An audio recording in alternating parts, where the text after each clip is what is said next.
culture war when the fandom flames rise higher. You're caught up in the crossfire.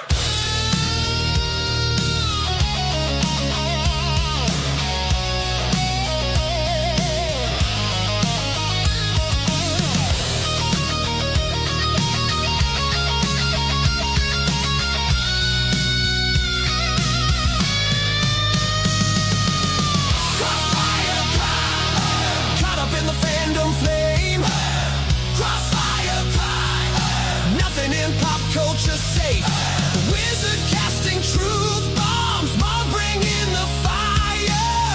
When the hot takes hit, you're in the culture crossfire. You're caught up in the crossfire.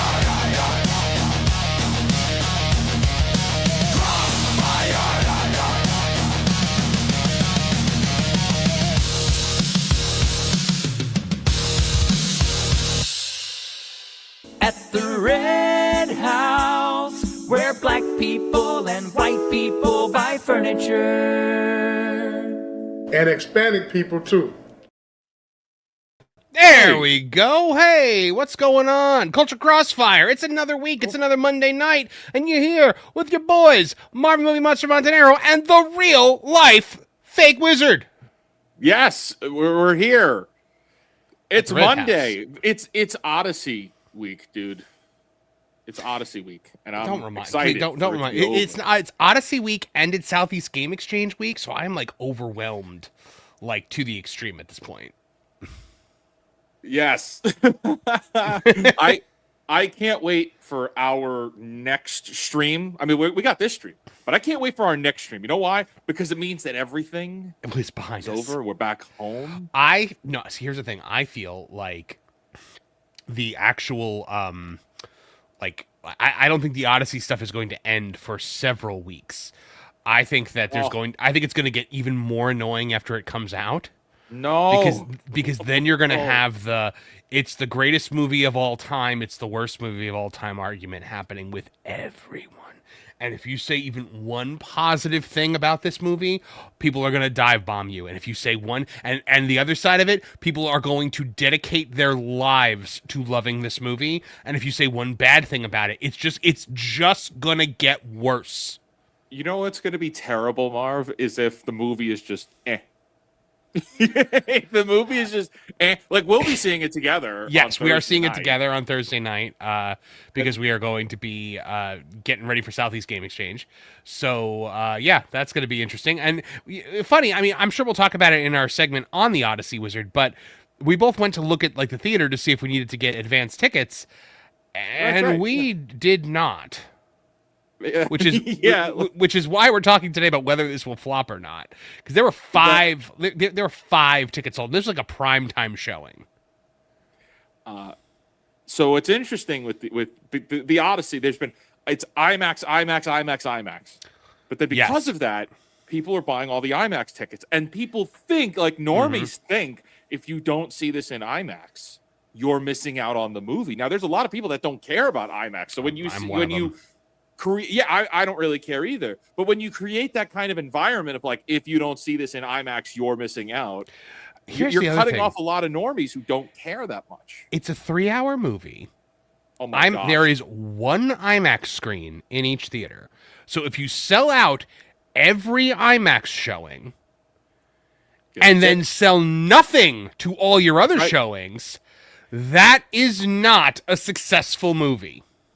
Even the popcorn bucket, Marv, I don't even want the popcorn bucket, and it's the giant Trojan horse. And I look at it, and I'm like, that is the worst designed Trojan horse I've ever seen for this story. Like, why? they assemble this thing, like in their spare time to like make this a gift. They're telling me they had the know-how to make it rearing, like instead of just like the horse on all four legs the way it's supposed to be. Oh, it's so dumb. We're going to get into the rest of that in a little bit. We got a lot of that to talk about. A lot of Odyssey talk, unfortunately. I can't wait for it all to be done. But we do have a lot of other stuff to cover today, Marv. But before we do that, let's Let's get to the people. We got some super duper chats today, so we should get to the chat. By the way, I have to apologize. I've been using those in my daily live streams because I don't have another bumper yet, but I'm working on another bumper. I click the wrong one all the time. I play it all the time. I'm working on trying to get another bumper because I like to keep that. I like to keep the assets for the different shows separate. Mark Fields for the 199 over on my channel says positive vibes to you all. Have a wonderful night, and to you as well, Mark Fields. Thank you very much. And over on your channel. And to you, Fake Wizard, positive vibes. Thank you, Mark Fields. Indeed. And also on your channel. Oh, Divers for a 5 says, all those YouTube dislikes on the latest Odyssey trailer is because people wanted Pedro Pascal as Odysseus. I am legitimately shocked that he's not in this movie. With everyone that's in this movie, at the time it was cast, with this being like the who's who of Hollywood, I am legitimately shocked that they did not cast him. Maybe Christopher Nolan knows that he's crap. But I don't know, man. Like when this was cast, he was still the big thing. And we're going to talk a bit about Pedro later when we talk about our Avengers thing, because I want to point out something kind of interesting about Avengers. But also, Divers becomes a YouTube member. Well, welcome to the membership. Thank you so much. Welcome in. So our next one, here's the thing. So we're going to be talking about this Lantern spoiler situation. Ooh. But we cannot actually talk about what the spoiler is. But we will do our best to read the super. Yes. So this Chevetti for 5 says, spoiler, in first episode of Atlanta's first episode, Hal Jordan something takes over 34 minutes while he tells everyone he doesn't like girls over and over again. Yes, that would be something. Mark Fields for the 199 says, Dune Part 3 is all style and no substance. That could be possible. I have not seen any Dune movies. None. I haven't seen any of the new ones. All right, so I distracted watched the first one. Like, I watched it while on my phone the whole time, and so I didn't actually see it. I refused to watch it because Dune 1, I saw the trailer, and I'm like, that is going to hobbit. And it did. It hobbited. So I will watch all of them this December. Juliet for £2 sterling says, evening culture crossfire in chat. Good evening to you as well, Juliet. Nice to see you here, my friend. And over on yours? Skafiddles for a 499 says, if handsome young men like you were to be in the Odyssey, the box office would easily hit $2 billion. And I think $2 billion is in play here, Wizard. I think $2 billion is in play. Did you see the clip? We're not going to talk about Supergirl today, really. But did you see the clip of the DC podcast guy, the guy that does like the DC Universe, like official podcast, crashing out and F-bombing and screaming at the fans for not going to see Supergirl? No. But I've seen him. He's been running damage control on Supergirl. Oh no, he was crashing. He was F-bombing. He's like, I'm ashamed that I'm the same species as these chuds. It's such a shit movie. It's not worth it. Dudes are the ones who went to see it. Save your ire for the women folk. They're the ones that didn't go. And even then. So we're not doing a segment on Supergirl tonight, but just to catch you guys up. In its third weekend, it dropped to 8th place at the domestic box office for a grand total of $3.5 million. I didn't even know it. It dropped. You didn't know it? No. You know what came in? You know what came in 7th place, right above it? What? Obsession.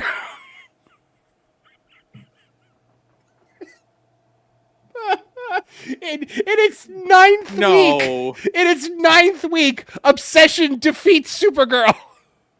Oh, that's incredible. We feel, but we wish them well. I think Supergirl's got $2 billion in play. Oh yeah, no, $2 billion is definitely in play. I think. I can't believe how bad Supergirl tanked. I mean that and Moana, which we will talk about tonight. We have to talk Moana. Moana with the Snow White level bomb. I mean, there's so much to talk about tonight. But before that, Wizard, we've got to talk about the Marvel Cinematic Universe. So we better get to the culture. Do it. Hold on. There it is. Okay, so from thatparkplace.com, Avengers Doomsday artwork seems to confirm that Steve Rogers will not be suiting up as Captain America. This is a nerdrotic rumor seemingly confirmed because Gary was the first person to pretty much say, hey guys, he will not be suited up for this entire movie. He will be in a t-shirt and jeans throughout this movie. And we've been hearing about it. We saw some leaked footage that you know, was questioned as to whether it was real or not, but now this official artwork, here he is, Steve Rogers in a t-shirt and jeans holding Mjolnir.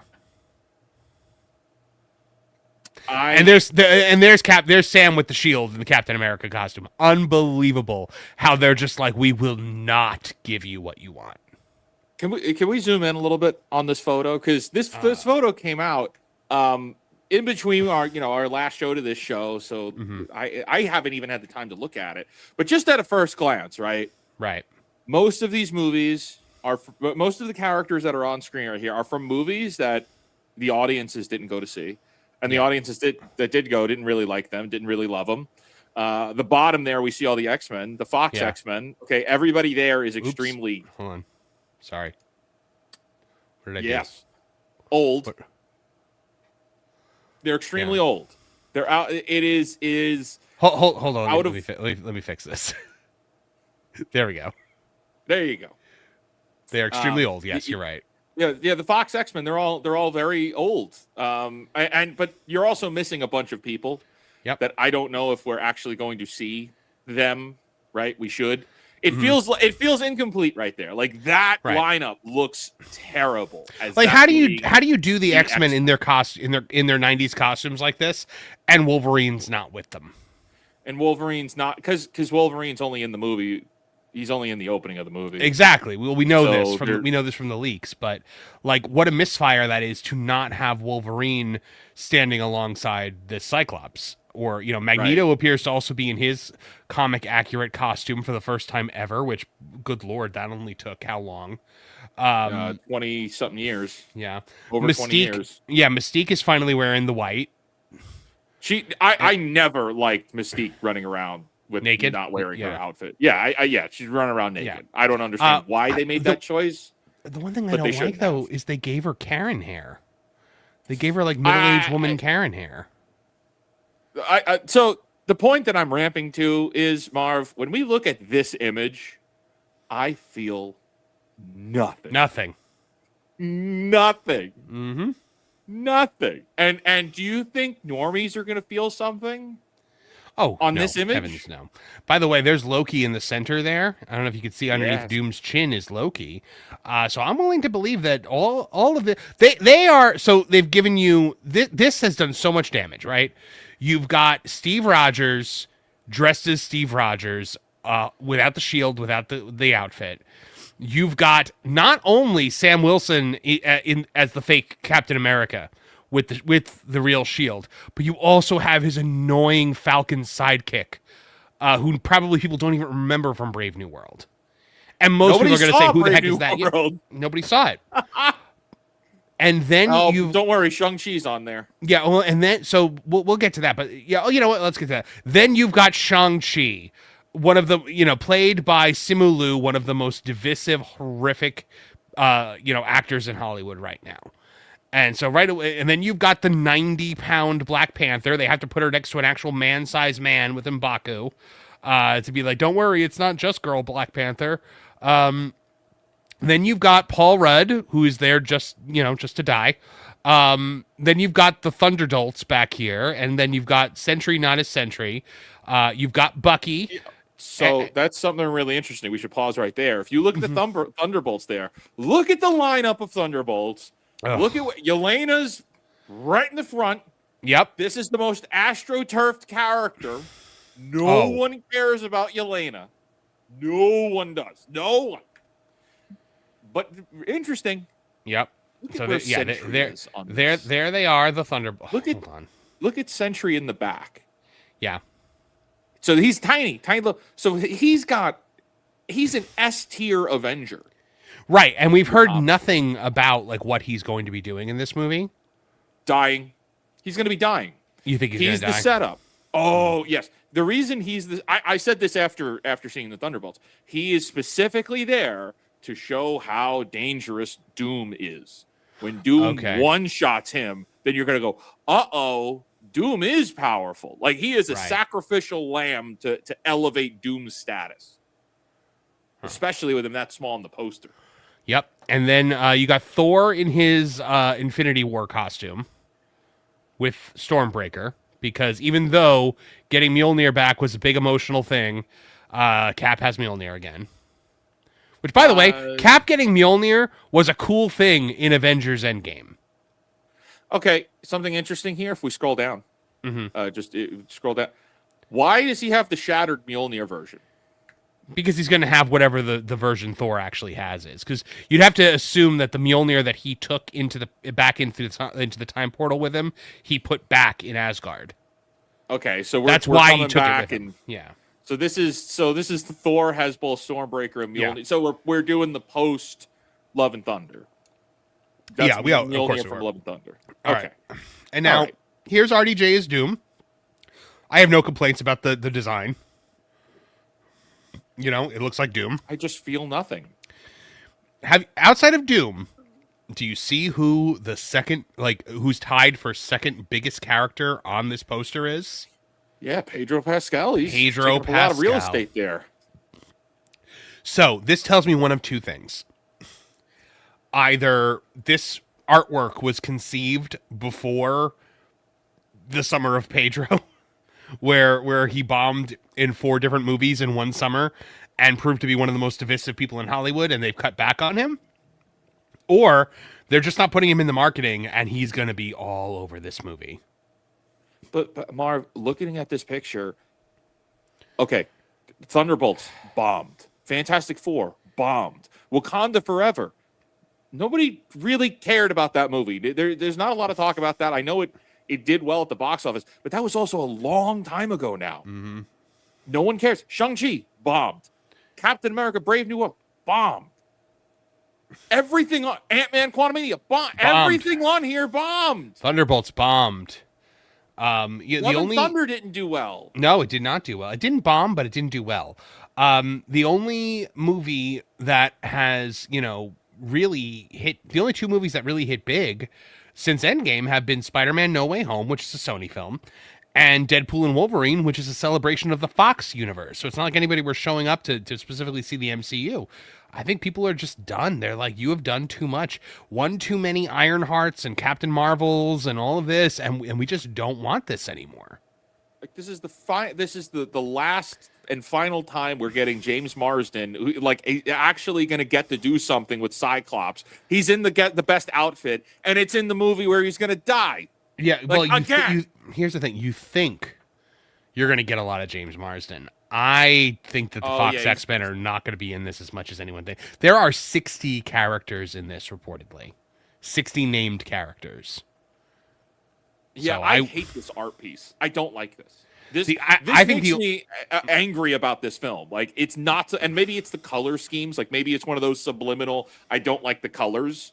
But, this is a terrible promo to put out because everybody on here, you don't give a crap about. The people in this photo that are going to get screen time in this movie: Doom, Steve Rogers, Thor, Yelena for some reason, probably Pedro, and of the X-Men, I think it's going to be mostly Charles and Eric. I think it's mostly Charles and Magneto, and maybe a little bit of Beast because Beast is going to be important to the plot. Well, he's the one that's creating the bombs. Oh yeah, the bombs to destroy all the universes. Yeah. Beast is the Oppenheimer of this franchise. Nightcrawler, I don't even know why they brought Nightcrawler back. He was only in one movie because they wanted to say it was Nightcrawler from X2. Yeah, I mean, why? I don't understand why Jean's not there. I mean, yes, I know she died in X3, but that doesn't matter because at the end of Days of Future Past, she's back. So that's the other thing, man. Oh, and the Days of Future Past ending has been redone that's been ruined anyway. Well, I love that they did an entire movie to fix their convoluted universe, the shitty and then immediately just torpedoed it again. That's right. That is the power of Bryan Singer. The Fox movies, I hate them. I do not like the Fox X-Men movies, save for 1 and 2. That's it. Yes. First Class was fine when it was supposed to be something original. It was supposed to be a new franchise entirely, and then they were like, "Yeah, let's do Days of Future Past next and tie it in with the last series." Bring in Hugh Jackman as Wolverine. Yeah. Look, Days of Future Past was a good idea, I thought. It just was not executed well because, Matthew Vaughn did a great movie with First Class, and then all of a sudden Bryan Singer climbed off whatever 13-year-old boy he was on and was like, oh, hey, let me take care of it now. Move over, B-Team. I'm taking the reins back. And then, he ruined Days of Future Past. Apocalypse was awful. And then they managed to fumble the ball on the same story as last time with Dark Phoenix. I never want to see the Dark Phoenix story again. And that's the problem, Marv. They never do Phoenix. They always jump right to Dark Phoenix, yes. They jump right to Dark Phoenix. They've done it twice. It's been that's where I love the animated series. Did it great. I just rewatched the entire X-Men animated series on Fox. And man, look, there are some things that I think we see rose-colored glasses through with that show, but Phoenix and Dark Phoenix ain't one of them. They do it perfectly. Just like how the 90s Spider-Man cartoon did the symbiote perfectly. It did. Because you built up Eddie Brock from season 1 to the point where when he becomes Venom, it means something. Right. As opposed to just we're going to introduce this Eddie Brock character in this movie, and then he's going to become Venom, and you're just going to have to deal with it. It's so dumb. But yeah, that is so that's where we're at. Steve Rogers will not be Captain America in this movie. He is going to be Steve Rogers holding Thor's hammer, and that's it. You got to deal with it, Wizard. That's actually worse, right? Mm-hmm. So think about that. It's like, okay, well, we're too afraid to take the Captain America title back away from Anthony Mackie. Right. So we're going to bring back Steve Rogers and make him Captain America to do the job, but we're just not going to allow him to be Captain America. Well, yeah, Anthony Mackie can't actually lead this. Yeah. We have, it is, I think Disbrew said this on FNT when you guys talked about it. It might have even been before you were on the show, but he was essentially this is the kicking and screaming. It's okay, you forced our hand by not liking any of our movies, so we're going to bring Steve Rogers back because we think that's what you're going to like, but we're not going to give you what you want with it. We will continue because they cannot take the Captain America outfit off of Anthony Mackie at this point. They've worked themselves into all if it actually does come down to them rebooting everything and recasting everyone for a rebooted Marvel Universe after Secret War, and there's a new Captain America and it's not the Falcon, there will be an explosion. Anthony, okay, I would say this, and I'm hoping that this isn't true, but the only thing that would take the mantle back away from Anthony Mackie is if he gets caught up in a real-world cancel campaign. Yeah. If for some reason he gets canceled, that's the only thing. And Marvel may be like, whew, yeah, we give it back to Steve. Well, so... And now, they've already said they're going right into the X-Men after Secret War. The X-Men are it's the next thing. And we know, we're pretty sure, we're 98% sure Sadie Sink is Jean Grey. And then that's being introduced to go into the X-Men. We're now hearing rumors, Wizard, that Adam Driver will be playing Magneto. Which I don't know if I love or hate that. I will believe it when I see it. Yeah. I think we're in a really interesting situation, right, Marv? Because if you think of the last month, Supergirl has taken an absolute beating. And then what happened after Supergirl failed? They started running. Oh, we cast the Batman. We got. Oh, this is happening here. This is happening there. We got a Gorilla Garage show. all this incredible stuff is happening. Oh man, Fire James Batman Gunn. might be in Clayface, right? Okay, so there's a lot of damage control happening, but I also think Marvel is in a situation now where I think they're letting stuff out. I think they're letting news out because it doesn't make any sense. Yeah. Even now, like we haven't seen a full trailer for this, Marv. And when you think of what we have seen, those little snippets that we got in December of last year, the last time we got any kind of footage from this, What, it February? was 7 months ago. No, Yeah. it was like 7 months ago. Yeah, when we were getting those stupid but- little snippets. I think they're desperate, and I think it's really important that Spider-Man has to do well. But not only that, Spider-Man can stand on its own. If Sony was to try to sell Spider-Man back to Disney, it would be $10 billion minimum. I mean, I think a lot of people were expecting race swapped Professor X and Magneto. I think Gary had said that as well. That's what Pete here is talking about. But I think that maybe they've seen the writing on the walls, and if they are going with Adam Driver as Magneto, I mean, look, Magneto. See, I don't think it's real. Magneto was never going to be black. It was never going to happen because Magneto's a supremacist. Yes, he is. Magneto has to be white in their minds. Xavier, it's possible that Xavier will be. I hope not, but, I think he might be. You know who I could see them casting? Now that you say that, Giancarlo Esposito. He wants it. No, and I think if you cast Adam Driver's a little younger, but let me make sure I get his name right. Coleman Domingo. I don't know who that is. The black guy from Disclosure Day. Oh, okay.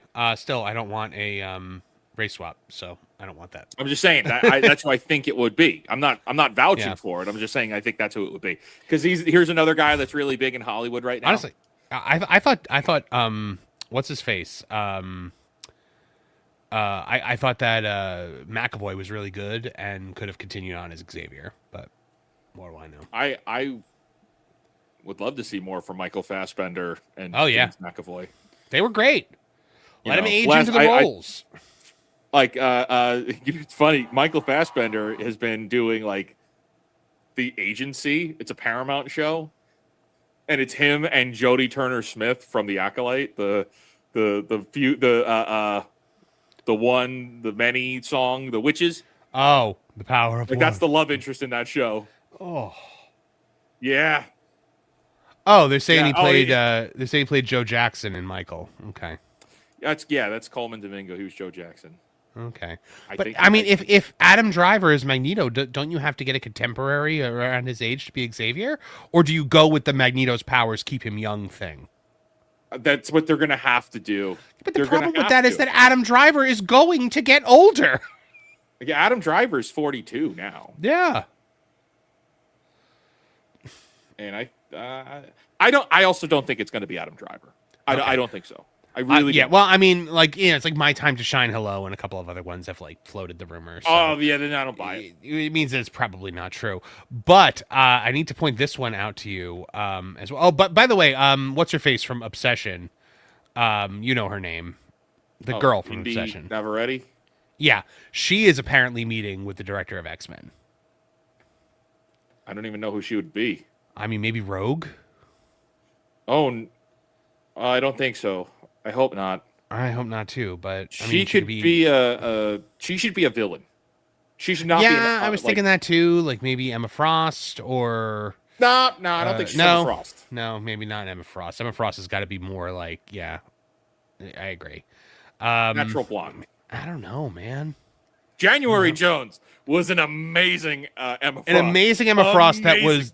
that was squandered. Squandered.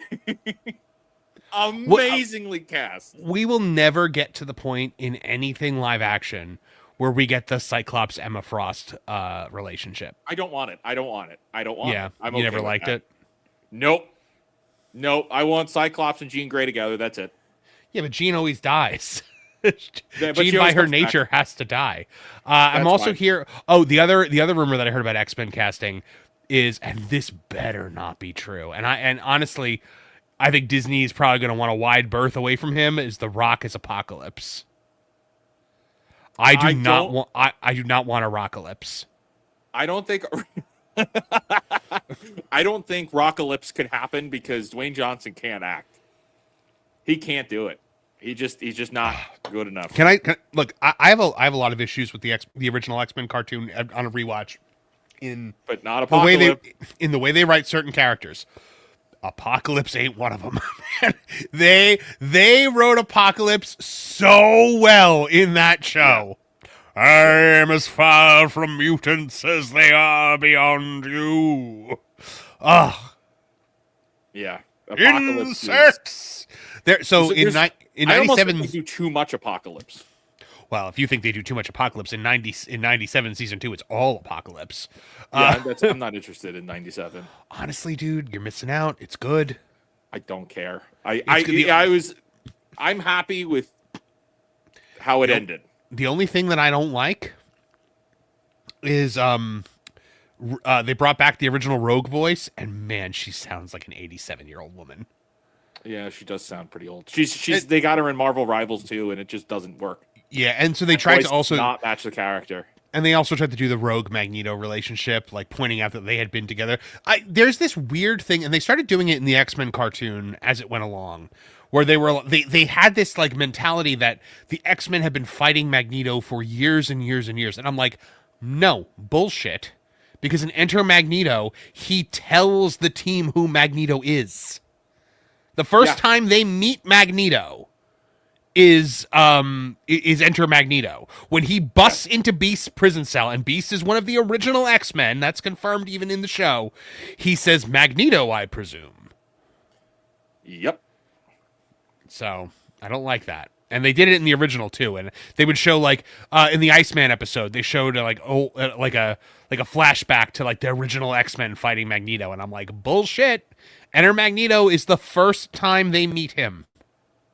Well, that's just a big retcon inconsistency. Yes, I don't like it. But they are doing Apocalypse really well. They did Age of Apocalypse, and they did like so half the team was sent forward in time to like the year 3000 for the Age of Apocalypse, and the other half of the team was sent backwards to like 3000 BC years prior to see Apocalypse like rise to power. And they actually did the thing where like he gets in the celestial ship and absorbs the celestial energy, and that's like they did it right. So, whatever. But there is another thing about Avengers Doomsday we do have to talk about. This is a rumor at a World of Real that Avengers Doomsday is facing major problems. Film is a complete, quote, mess after shooting without a finished script. Who would have ever thought that would happen? But it says Marvel Studios at one time built its reputation on carefully orchestrated blockbuster spectacles, but according to a new rumor making the rounds, Avengers Doomsday may be facing significant behind-the-scenes problems. Report from World of Real, citing an unnamed source, claims the upcoming Marvel epic has become a mess in post-production after filming allegedly began without a completed script. While none of these claims have been confirmed by Marvel Studios, they line up with comments that have already been made publicly by people involved with the production. If true, the situation would raise major questions. I mean, we've been hearing a lot of stuff. Remember the rumor that there was some kind of physical altercation on the set between Robert Downey Jr. and Pedro? Yes. Yeah, I still don't know if that's true or not, but that I believe it. Like I definitely do believe it that those two personalities would rub against each other wrong. According to World of Reels, Jordan Rumi, a longtime source, allegedly told him months ago that Avengers Doomsday was already proving problematic during production. The report claims editors are now struggling to assemble the film after shooting wrapped. The outlet also referenced comments made by entertainment commentator John Campea, who recently claimed he'd heard similar information from his own sources and then he tried to walk it back. But according to Campea back then, the Russo brothers are reportedly discovering structural issues now that the footage is being assembled. The report characterized the situation as one where everything appeared to work while filming, but the problems only became apparent once the movie entered the editing room. The quote that I've heard is they can't find the movie in the editing room. Have you ever heard that saying, Wizard? Yes, I have. Mm-hmm. So during production, Rebecca Romaine openly acknowledged that the script was still being written. She told reporters, and this was like 6 months into filming, that the screenplay had not yet been completed while filming was already underway. Kevin Feige has similar discussed the studio's habit of rewriting during production, referring to the process as plussing, or as we like to call it, writing. Because the script ain't done. Philosophy where scripts continue evolving throughout principal photography. That approach has become increasingly common along recent Marvel productions, and look how good those have been. So even without insider reports, Avengers Doomsday presents an extraordinary logistical challenge that's practically begging for problems. The current cast reportedly includes more than 60 major characters spanning nearly every corner of the Marvel Cinematic Universe. That means balancing the Fantastic Four, multiple Avengers teams, the X-Men, the Thunderbolts characters, Deadpool, Loki, Doctor Doom, and legacy Marvel actors returning from Fox's X-Men universe. Managing even a handful of protagonists is difficult. Managing dozens, many of whom require meaningful emotional arcs, while simultaneously advancing a multiversal story is an entirely different challenge. I have also heard that despite the fact that in the Marvel's post-credit scene, Monica Rambeau ends up on the X-Men world, that's right. She's not in this movie. That's also right. Yeah. I have heard that as well. She is not in this movie, which probably means the X-Men killed her to avert a incursion, right? I don't even care. I don't think anyone does. Could you imagine if, like, right after that post-credit scene ended, Beast just snapped her neck? No, it would have been binary, but also binary's not in this either. All right, so this isn't the first time reports of troubled productions have surfaced around Marvel. Over the last several years, numerous MCU projects have reportedly undergone substantial rewrites, extensive reshoots, and major restructuring during post-production. While many blockbuster films undergo pickups and additional photography, critics have increasingly argued that Marvel has become over-reliant on fixing stories after filming rather than before cameras begin rolling. And yes, Wizard, that is the problem here. It's that they keep doing these stories before they start filming, before they have a script. It's insane. It's expensive. Yeah. Floppy.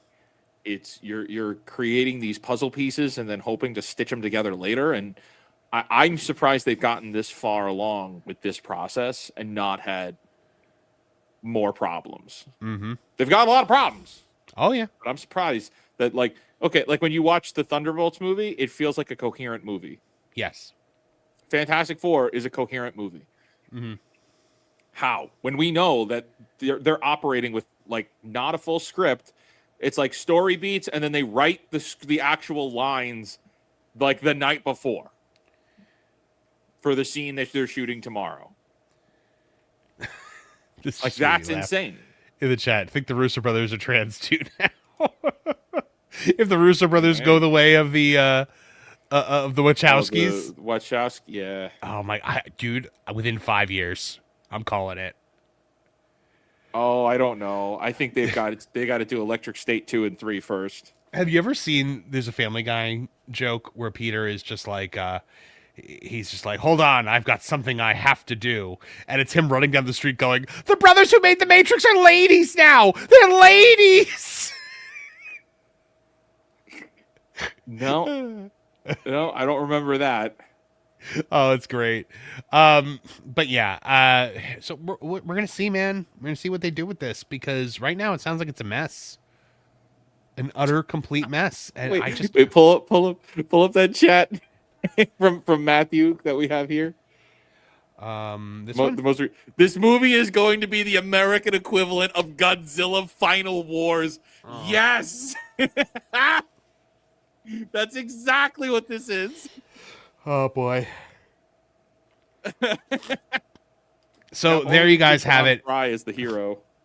X-Men not X-Men Infinity War. Wow, You might as well be. Yeah, Avengers Doomsday not looking great for Marvel at a time when really they needed a win. All right, Wizard, man, that movie's honestly, I really want a world where that movie doesn't make money. It won't. I don't think it will. And you know what's going to be a big tell? And it's the next topic we need to get into, but the Odyssey is going to be indicative of the future of the cinema. Yeah. And I think it's going to be a really big indicator of how Doomsday is going to go. I agree. This is on your channel? Yes. Mark Fields for 0199 says the Odyssey, it looks like pure slop. It does. Well, it looks like something. Yeah. Also on your Archimedes channel? for a 20 says, for the beard, love your content and hope you're doing well. I think you need a palate cleanser. I prescribe one rewatch of Batman the Animated Series and Batman Beyond. Archimedes, no joke, Batman Beyond is on my watch list. Mine too, I actually. just don't have time. Yeah, mine too. I'm caught up on X-Men 97 now. Oh, so something I just watched, and you might like it. Did you like The Office and like 30 Rock? Oh yeah, I love era that. of I love The Office. sitcoms? Yeah. So Widow's Bay, the Apple Plus show, kind of hits that a little bit. Okay, Kind that's of cool. hits that a little bit. I just watched a show where it was like, you ever watch Joe Schmo back in the day? The concept was it was a reality show. It was a fake reality show, but one guy thinks that it's real. No. Okay, so that was the basic premise. Is one guy thinks that this is all real, and the entire rest of the cast are actors who are screwing with him. There's a version of that on Amazon called Jury Duty, and there's 2 seasons of it. James Marsters is actually in the first season as himself, and it's basically this guy gets picked for jury duty and gets sequestered. Oh wait, I have heard of that. Yeah. Yeah. So they put out a second season with a whole different cast, and it's about a company retreat, and it's really good. Because it's unlike Joe Schmo, they're not like making fun of the guy. They're actually like putting him in a position to be a hero. So it's interesting. I would be curious to see how. Yeah, I have to eventually watch it. I've heard about that for a long time. Yeah. Over on your channel. Divers for a 2 says, Wiz, you think that Dune and Messiah didn't need 3 movies? No. That's not what I mean.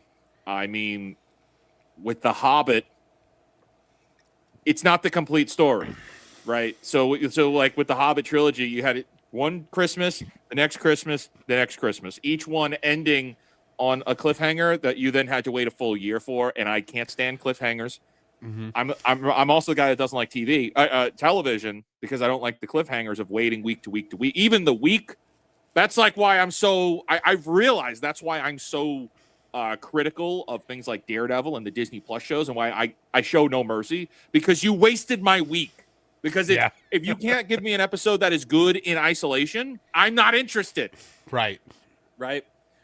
So no, I do think they needed that, but I just wasn't interested. Because also, when the first Dune movie dropped, it was dropped on the premise of they had not signed for Dune 2 and 3, but we knew that they were hedging on it being a trilogy.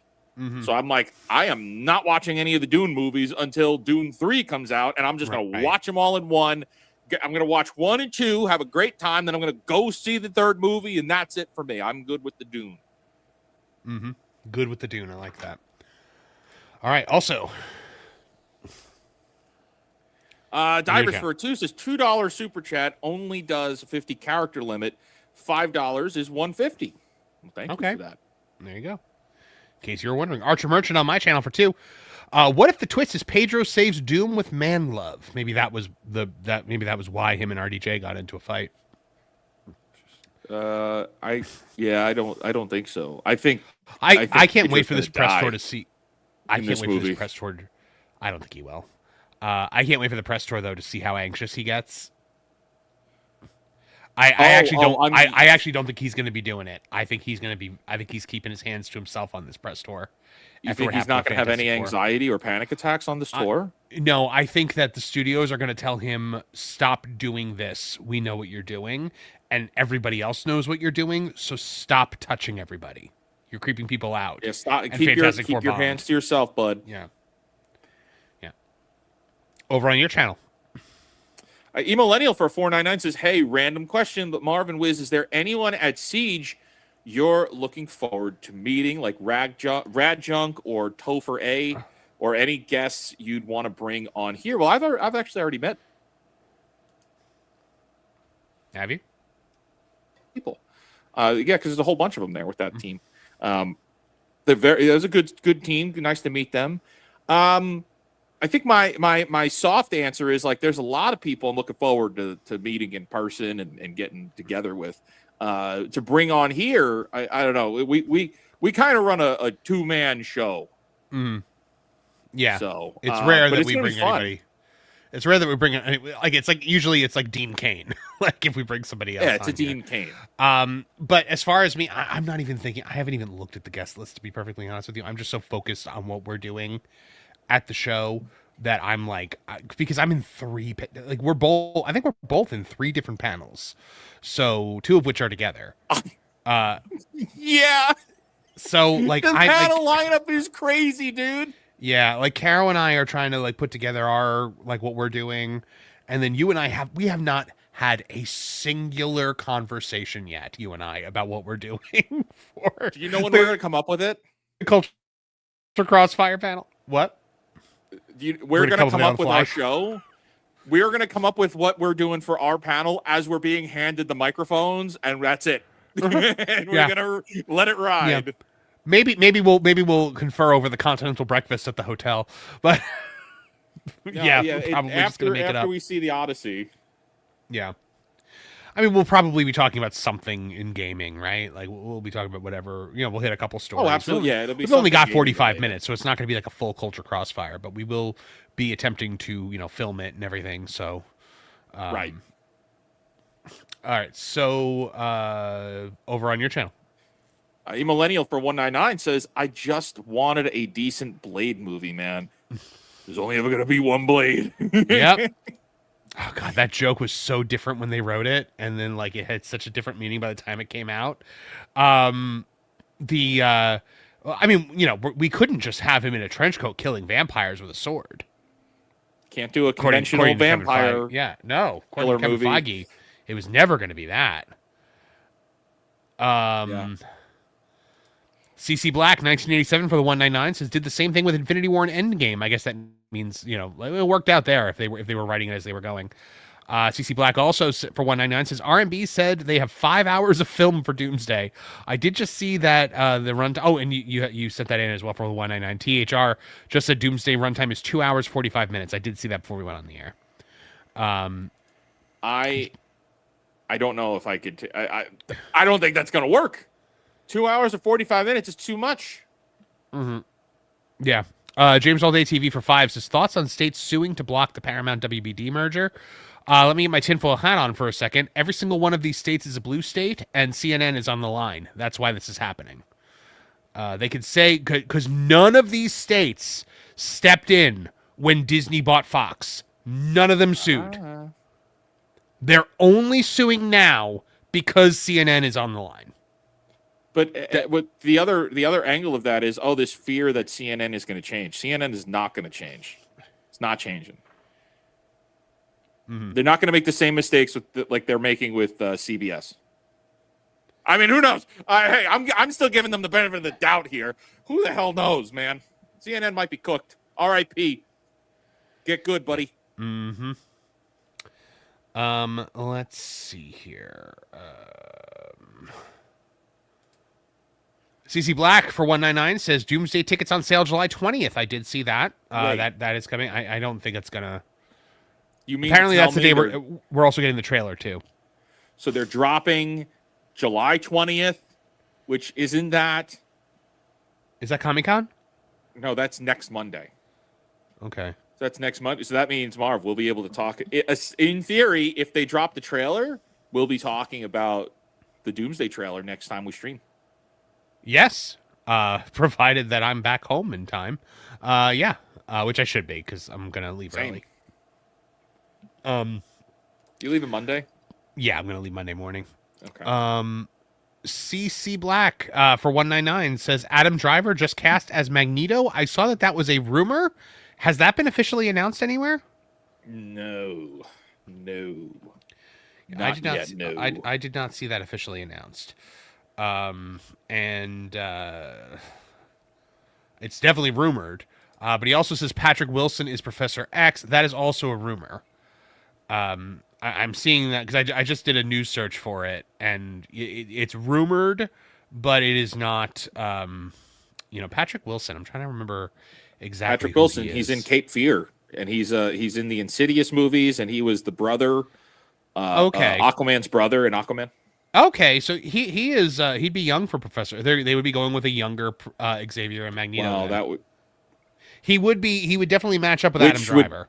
Which would also match Sadie Sink being so young. Yes. They're casting the X-Men all as young. That's a good idea, I think.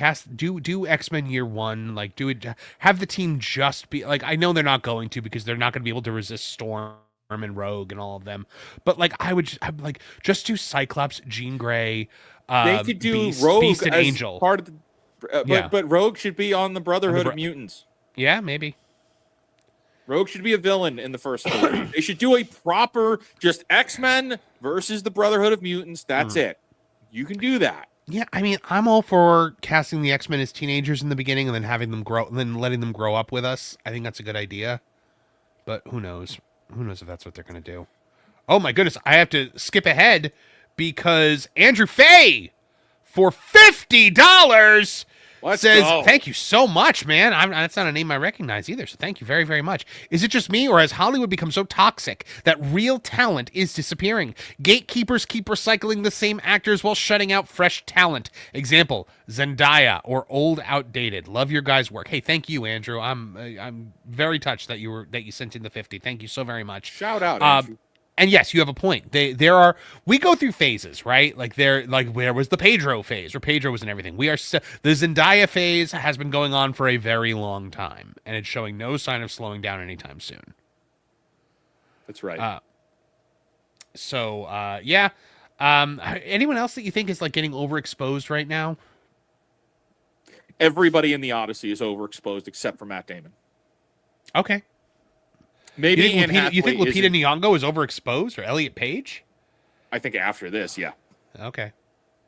Well, this is going to open the floodgates. This is going to open the floodgates for Elliot Page as a leading man. If you look at, like I said earlier, we were talking earlier, Jodie Turner-Smith, wants to be what Lupita Nyong'o actually is to Hollywood.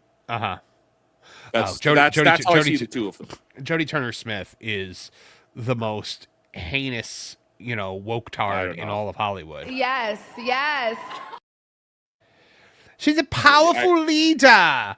And that's Star Wars is so male-centric. We needed this woman-centered thing in very patriarchal Star Wars. Oh, yes. Extraordinarily pretentious, yeah. But most of Hollywood is, so there's no surprise there. Hey, you know what? She divorced Charlie Conway from the Mighty Ducks and is trying to rake him over the coals so she can go to hell.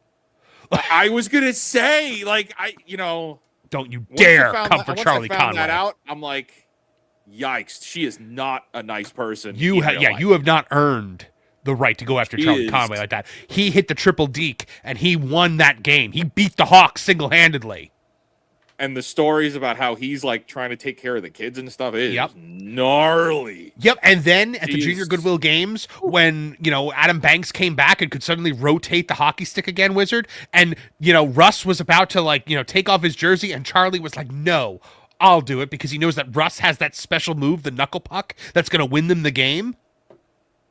Mighty Ducks 2. Yeah. And then Mighty Ducks 3 happened too, but we don't need to talk about that. But yes, thank you, Andrew, very, very much. You know what? We've been talking about X-Men, so here you go. Please, no. Covered with scorpions. Covered with scorpions. No. Covered with scorpions. Get them off me. What are you doing to my head?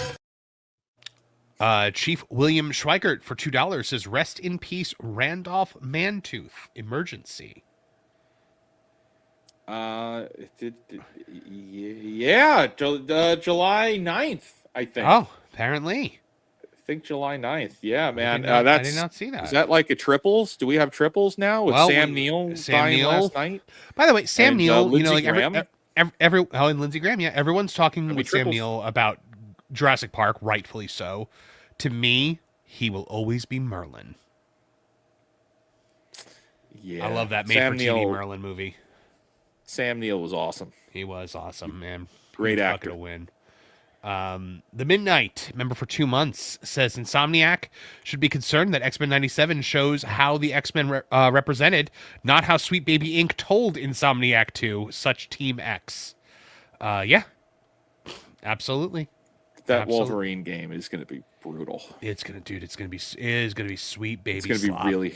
It's gonna be really hard to play that. Yeah, because of how much I like the X-Men are protected in my I have protected them in my head from like everything else, because there is so much X-Men slop I can't handle it anymore. So very much. Like that slop might actually break down the dam in my head. Oh boy, that'll be it. That'll be my 13th reason, Marv. That will be it. Over on your channel, Robin Tenver too says, really sorry I'm missing the event there in spirit. Well, it's okay, Rob. We appreciate you being here with us on these streams. That's cool. And we'll catch you at the next one. Absolutely. Wizard, by the way, I need to thank the audience real quick, because we actually, on the M4 Empire, just yesterday, hit 8,000 subscribers. Let's go, man. So if you guys are not yet subscribed to the M4 Empire, please join, because I am determined to get 10,000 by Christmas. So I think it's achievable, Wizard. I do. I think it's possible. It's only July. Yep. Last super chat before we get to our next story. Captain JPS for 5. But we do need to talk about Mighty Ducks 3, when Charlie acted like a whiny teenager until Bombay told him about Coach Orion's disabled daughter. Man, I knew that Charlie got kicked off the team and hated the coach because it wasn't Bombay. I forgot about the disabled daughter, though. That's yeah. Quack, quack, quack, quack, Mr. Ducksworth. All right, you ready for the next? We're going to be moving on to the Odyssey. And boy, oh boy, has there been a lot of stuff going on in the Odyssey. I'm as ready as I'll ever be. You ready? As much as I could be. Once more unto the breach, my friend. Here we go. Oh, there's so much to catch up on the Odyssey. So many. We're going to try to hit some of these news items rapid fire here, folks, in the Crossfire, because there's just way too much. First of all, Christopher Nolan has defended his modern dialogue in the Odyssey. Of course, you know what that means. He's using lines like dad and daddy in the Odyssey, and that world is gone. Instead of actually trying to challenge you with more enhanced dialogue. So what he said about that, speaking to the Los Angeles Times, was that he wanted to make the story feel immediate to modern viewers, which right away, aka he thinks you're dumb and wants to dumb it down for you. So he, as the film screenwriter, he said he wanted to prioritize language that has emotional, not intellectual meaning to people. Wizard, I need to ask a very important question about that. Why are those two things separated? Why can't something be both intellectual and emotional? We used to get intellectual and emotional. Right? I mean, sometimes we still do, but it's extremely rare to be done correctly. Yeah. We used to get it all the time. We used to get emotional and enhanced. Emotional and intelligent. It's just Christopher Nolan. Here's that Christopher Nolan is pretentious and thinks that you're dumb. He said, I was maybe being naive. It might bite me on the ass, but I wanted an earthy narrative. To me, it was a no-brainer. Yeah, no, he wants it to be a no-brainer. He wants you to not have to use your brain while watching it. Wizard, you know what this is. This is, we need to make this so that people can understand it while on their phones. So you think the Odyssey is second screening? Yes. There's no other reason to have it be modern American dialogue and American accents than for second screening. No other reason that I could think of off the top of my head. Because a frequently cited comparison is Peter Jackson's Lord of the Rings trilogy, which was released more than 2 decades ago and became a worldwide phenomenon while still embracing a mythic tone. The films maintained Tolkien's elevated style through formal dialogue and extensive mythology, and audiences were not asked to understand every word of Elvish or every piece of Middle-earth history before engaging with the story. You know what it did, Wizard? It challenged you and got you to go, like, like do more research, like to go read the books. You know, when they call, you know, when they talk about when they mention Morgoth or something like that, you're like, what's Morgoth? Even in The Hobbit, when she called Sauron, when Galadriel called him servant of Morgoth, you know, so many people had never heard of Morgoth before.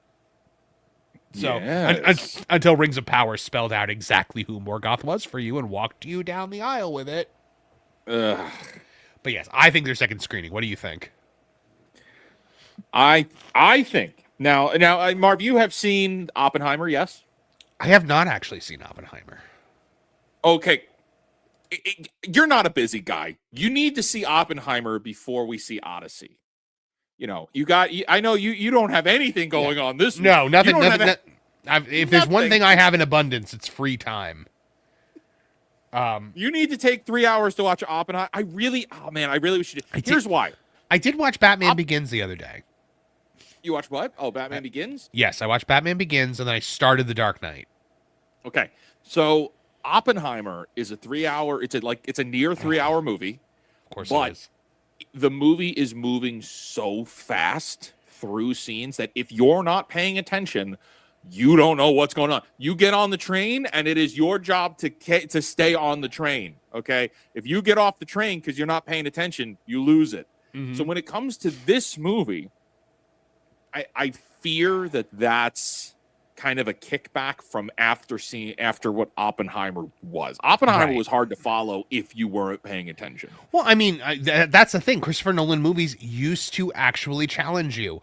Inception challenged you. You couldn't second screen through Inception. You'd be completely lost. Right. Well, that's it too. I do think Oppenheimer. I think Oppenheimer is designed to cast the widest net possible. They want everybody to go. That Hollywood wants this movie to hit $1 billion. That's why everybody, what did I say? You said Oppenheimer. Sorry, I meant the Odyssey. Yes. Yeah, I figured. It was an O. It's an O word. No. Odyssey needs to hit $1 billion. That's why look at the cast. You know, it is all the faces of Hollywood. It is all you recognize all of these people, and then in classic Hollywood fashion of what they did originally with Ben-Hur, the Ten Commandments, right? Whereas those adaptations were there to honor the source material, to get it in front of to tell those stories in front of new audiences. This is meant to be the reinterpretation of the Odyssey. This is. It's from what we know, it's a replacement, and I think that's the biggest problem: is that this is a replacement. And how else would it be easier to perform that replacement other than changing the language to make it as easy to be integrated into the zeitgeist, into the vernacular of current day people? Yeah, I agree. I definitely agree. What was the point? I was just about to make another point about this.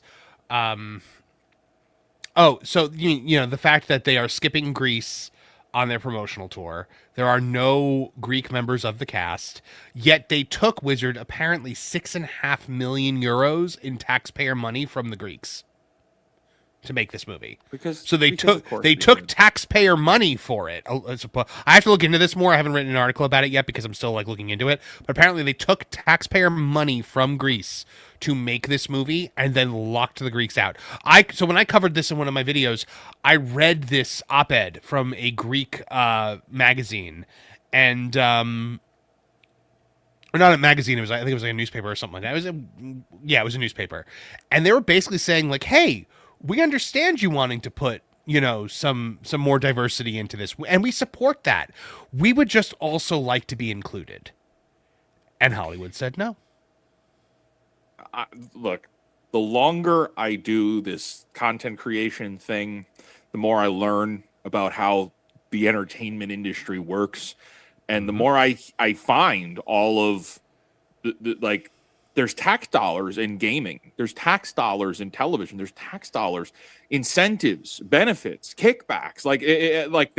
They're giving them money, you know, or they're giving them tax refunds like crazy, or there's grants. And the more I find out about all of that, the more I think entertainment should not have any benefits to it. Correct. Nothing. It shouldn't be taxed more. Like in California, they tax the shit out of Hollywood. And I don't think it should be taxed more. Which is why California is failing. Yeah. No incentives, no grants, nothing. No educational, nothing like that. Because that's another thing. And just to clarify, entertainment companies will petition governments and say, hey, we're doing this educational thing, give us money. So hey, here's all this free money. And it is done through the guise of, well, whatever's being made is being done for educational purposes. So, it's okay if we fund it. And it's not like the Greeks are swimming in cash. It's not like Greece is a powerhouse economy. Like they're saying in the chat right now, Greece's economy has been dead since 2008. Yes.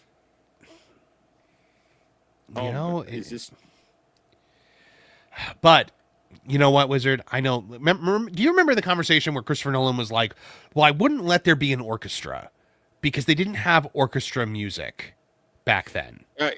Yes, it is say one thing, do something different. Okay, well, they might not have had orchestra music back then, but I'll tell you what they did have, clearly, because it's in the movie. A Travis Scott rap song written by Christopher Nolan. I hope this movie tanks. I am saddened the fact that I need to give this production money in a way, although it is through like the Regal Unlimited thing, and I do use that every single week. So what they get of my $18, I don't know. My $18 a month. But I want this to tank. Straight out of Ithaca, son. My favorite comment on my video about this was somebody said, I wish I remember who it was so I could shout him out, but they were like, they said, do you think the word crib is going to be in it when they're talking about Odysseus returning home? Oh, no. Please let them. We was Greeks and she.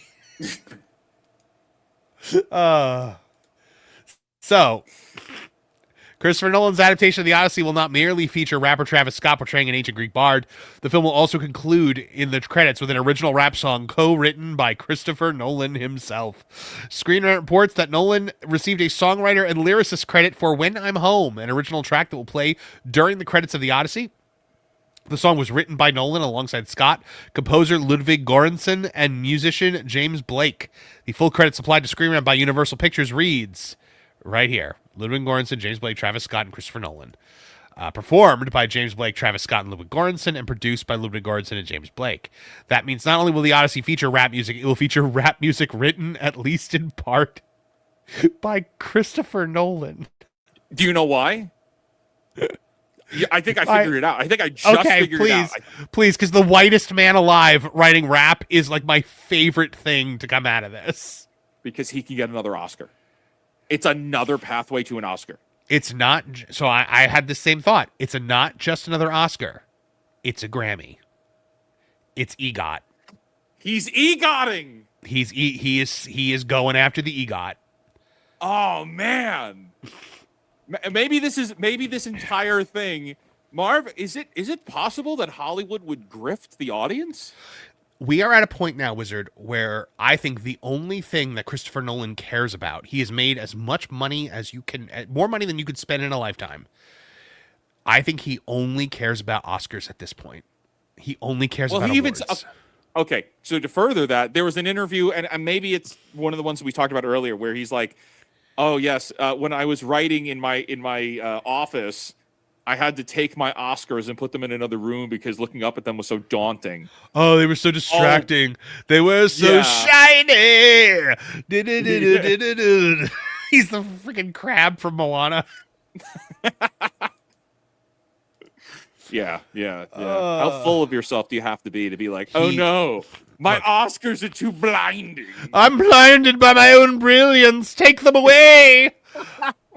I have said repeatedly, there are many people who believe that Christopher Nolan is the single greatest filmmaker of our time, and the person that believes that more than any of them is Christopher Nolan himself. Oh yeah.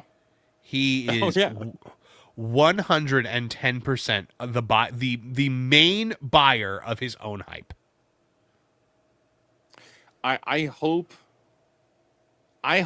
that this movie turns out to just everything we've heard about it turns out to be like wrong. I gotta share my thumb. And I did the thumbnail for the video about him writing the rap song, and this is what I came up with.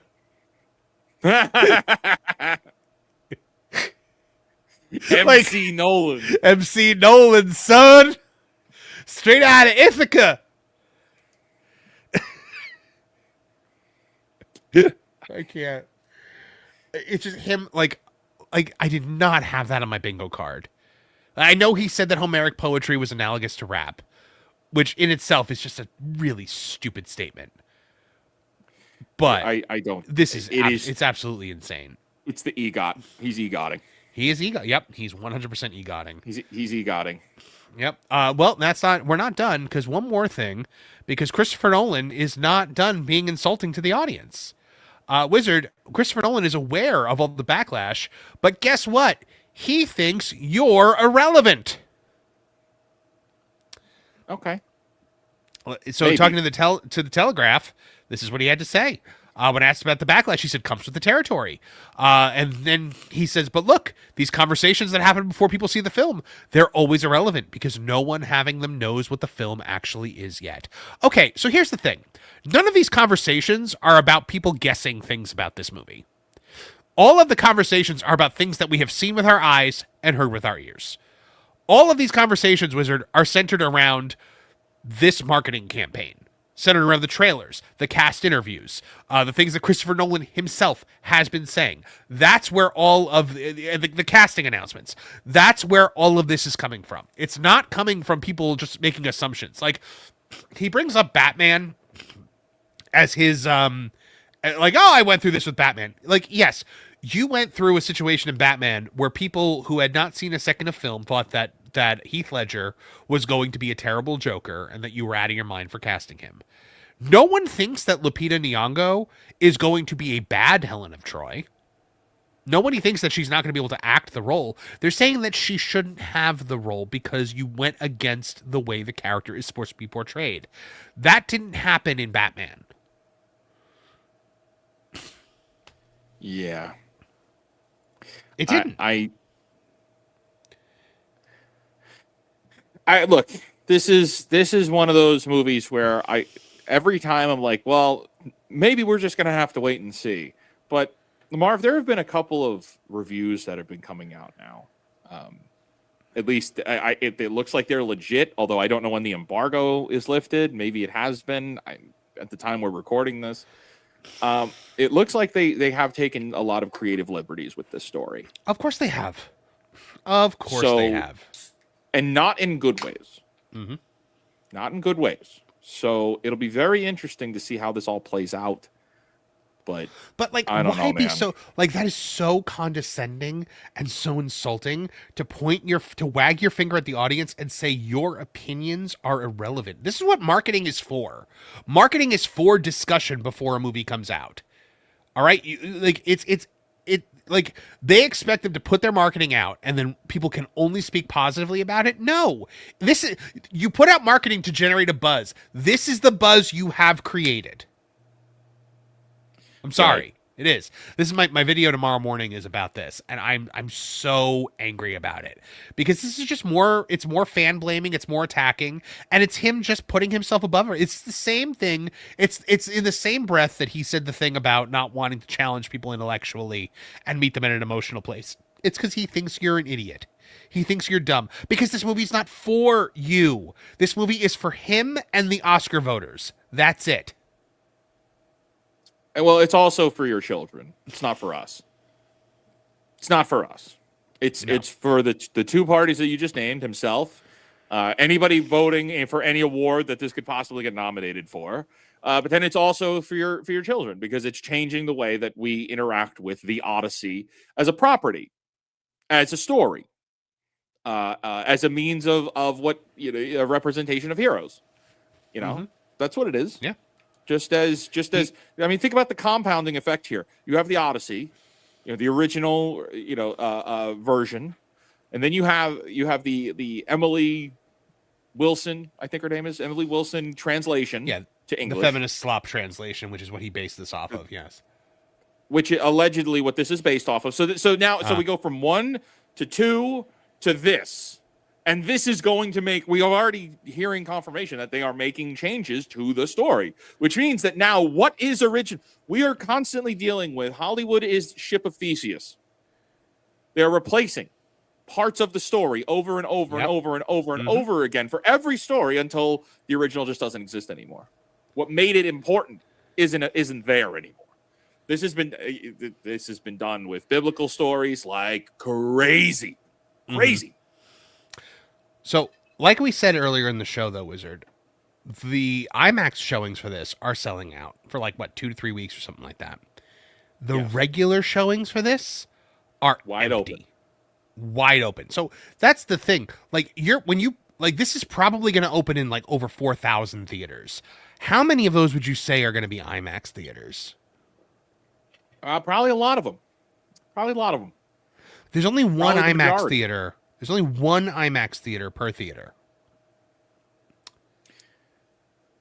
And keep in mind, how pissed are because if this has a really bad fall off, if people fall off this tremendously, movie theater owners are going to be so ticked because now they don't get Spider-Man in IMAX because this is in IMAX for a month. Yeah, I think I don't know where to predict how this is going to go, Marv. I don't know where this is going to land because, all right, well, it's Nolan. All right, well, Barbenheimer was huge, but it was also because of Barbenheimer. That was a big thing. There isn't anything like that right now. This summer is tanking at the box office, Marv. Yep. Everything. Look, you and I were talking about it, trying to plan when we were going to go. And for me, it was, you were like, hey, did we get tickets yet? And I was just like, no, I get them when I walk up. Yeah. And that is but the reason for that is because the theaters are empty. They're empty. So I'm looking at up and get the tickets there to avoid paying fees. And I can because no one is going to the movies. I'm looking at opening day right now, and the IMAX showings are pretty well sold in a lot of these theaters. But then I'm looking at the regular theaters, dude, and it's 1, 2, 3, 4, 5, 6. There's 8 people going to one of them. We are going to walk up on Thursday and get tickets, no problem. For a big Marvel film, like back in the day when those were good, it would be the IMAX and Dolby were fully full, and every regular showing was full. That's how you make $1 billion movie. And if this movie doesn't make $1 billion, because Oppenheimer, knocked on the door of $1 billion, and The Dark Knight made $1 billion. So if this doesn't hit $1 billion, you have to assume it's a failure in his mind. Oh, in everybody's mind. This movie is rigged to make $1 billion. This is the last stand of Hollywood. Everything is standing upon this. This needs to cross $1 billion, and when it doesn't, that's what's going to be a pain in the ass. Yeah, see, I'm looking at some of these IMAX showings in Orlando, and they're not full. I mean, there's people in them. There's a lot of people in them, but they're not sold out the way everyone's saying they are. I'm looking the next day. I'm looking at the Friday now because the Thursday I was underwhelmed by the amount of people that are in these movies. Okay, yeah, they're pretty full. The IMAX showings are pretty full. No, not the later one, not the 3 o'clock one. I mean, Marv, look at everything that's been released. Look, what has won at the box office this year? Oh yeah. What's won?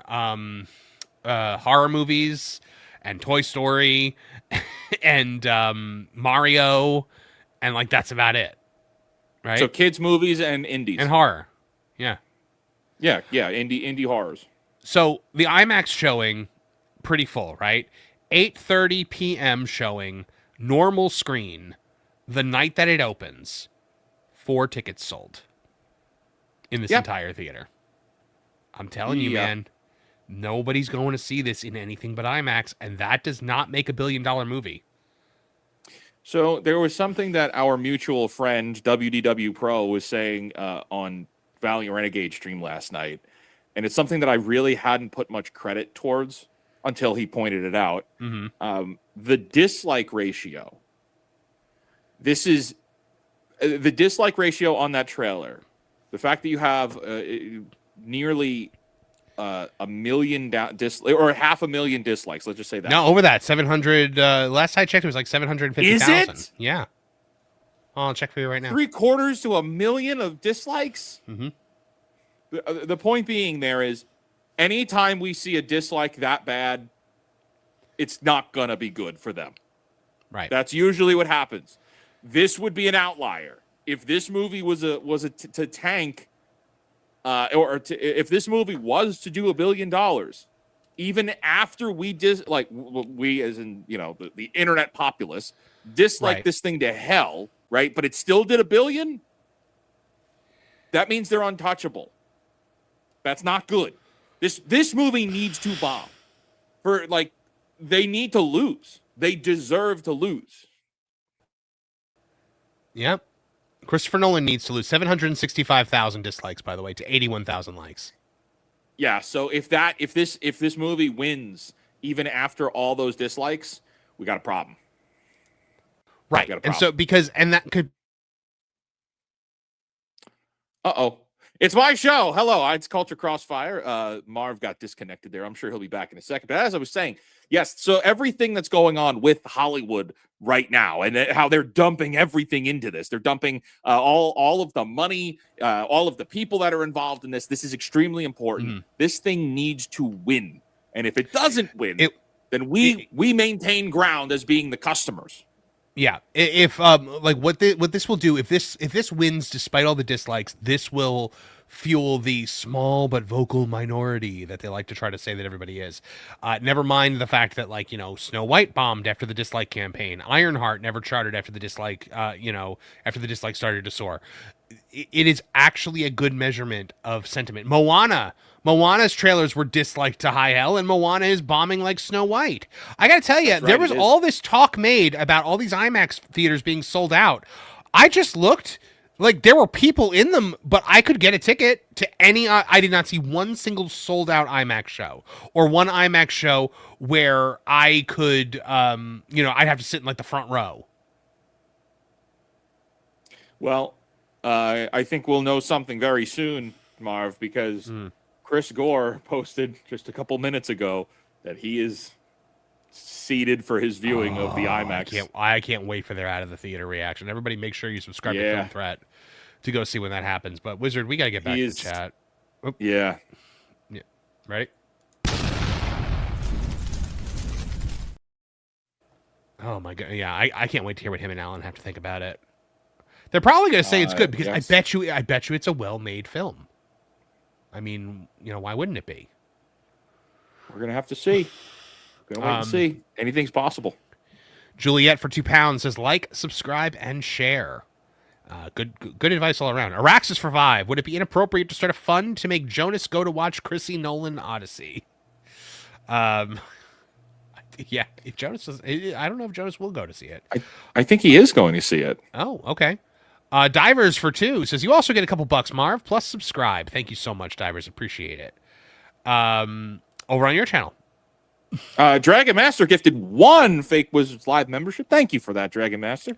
That's very kind of you. Yes, and congrats to who got it. Midnight 7 for $4.99. Real Life Fake Wizard. I almost forgot. Kingdom Hearts will be at the D23 on August 15th of this year. I did just see this, Wizard. They are doing a Kingdom Hearts panel. We don't know yet if it's going to be a Kingdom Hearts 4 panel or if it's just going to be this is the history of Kingdom Hearts. They have to do Kingdom Hearts 4. You got to show something. You got to show something. They'll probably pull Haley Joel Osment on stage, But then again, everyone can be like, wow, Sora's 35. The D23 announcements are usually... Okay, D23 as an expo, I don't understand it. Because at D23, you'll have... It sells out in seconds. It costs a fortune to go. And yet they don't announce anything worthwhile. Nope. I don't get it. They do for the parks. I mean, usually it's where you get the big parks announcements. But then it's like, hey, here's our parks announcement. We'll see it in 7 years. Yeah. Yeah. Over on your channel. Robin 1042 says there is a GoFundMe to get the Greece government to sue. Oh, please let them sue. They'll never do it, but it would be amazing if they would. That would be nice. Because they robbed them. You know, it was like when Sacha Baron Cohen went to Kazakhstan to it told him that he was filming like a movie about Kazakhstan, and he filmed Borat. Yeah, because he actually films part of it in Kazakhstan, and the Kazakhstan government was like pissed. I bet they were. Araxis for 5 says no. Jonas asked to not go, and Pro said he would take one for the team. Oh, okay, that makes sense. Oh well, we'll see. Mm-hmm. Okay, so we're at a half hour left. Which one do you want to make sure we get to? Because we have 2 stories left here. We have Moana bombing, and we have Warner Brothers copyright striking everybody. Warner Brothers copyright striking. Okay. It's a big one. It is a big one. It is a big one. We do have to be careful with it, but it's a big one. So we're going to talk about it because we don't want to get a copyright strike. And you know. Okay. So let's get back to the culture. What is James Gunn thinking? James Gunn's DC Studios and Warner Brothers are facing backlash over Lantern's spoiler takedowns as copyright strikes raise questions about fair use. Wizard, this is insane. This story is insane. So basically what happened here, there is a spoiler making the rounds, and we cannot say the spoiler aloud because then we could get copyright struck. Because that's what this is. People are getting not just like, hey, you know, we can't monetize your video, copyright struck. They're getting copyright struck. They're getting a strike on their account. Strike. Yes. Yep. We saw it with Cosmic Book News for just talking about it. So we have to be very, very careful about what we say with it. So there's a rumor about Hal Jordan in the first episode, and that's all we can say. You can find it very, very easily. Just look for it. It's already in the in the chat. But let's see what happened here, because Cosmic Book News reported on it. One of the first people to report on it. It says Warner Brothers Discovery and its anti-piracy vendor didn't just target their posts on X. They also pursued YouTube and Facebook over a short commentary video that reportedly contained no leaked footage from the series. Cosmic Book Series' Lantern's takedowns go cross-platform. WBD vendor strikes our YouTube, Facebook, pulls our video. So according to Cosmic Book News, the outlet published a story discussing the alleged Lantern spoiler. The accompanying 67-second YouTube video reportedly featured editor Matt McGloin speaking directly to the camera while referencing screenshots of his own article and his own social media posts. Cosmic Book News says the video did not include leaked footage from Lanterns. Instead, the only Warner Brothers owned material visible was an official promotional still embedded inside a screenshot of the article. So despite that, the outlet says the video received a copyright strike filed through Mark Scan Enforcement on behalf of Warner Brothers Discovery. The publication also says that Facebook removed the same video following a copyright complaint, while previous reporting detailed multiple DMCA takedowns on X involving discussion of the same alleged spoiler. If accurate, that represents a remarkably broad enforcement effort spanning multiple major platforms. That is not legal, Wizard. No, it's not. No, this is a massive problem because you're abusing the copyright system. You're abusing the copyright law, right? And all of these platforms are using automated systems, and they're just doing what the big companies tell them to do. Well, I think that's the other point of this. The big companies aren't the big companies anymore because you're only going to do this if you're terrified. Yeah, and they have every right to be terrified. Oh yeah. Look. When we look at Supergirl. It's a terrible movie. I never want to see it again. I didn't enjoy my time with it, but I didn't hate it. I don't have a hatred towards Supergirl, right? I just didn't like it, and I'll never watch it again. I had a hatred for it. I have a hatred for this Lantern show. This is being done to put down the characters. This is being done to put down Green Lantern again. We're nerfing the Green Lanterns again. But it's the whole show. And they knew that. They signed off on it. And so here's the thing, though. So first of all, let's talk about copyright law and what it actually protects. Copyright protects creative expression such as video, audio, images, and text, not ideas, facts, or discussion.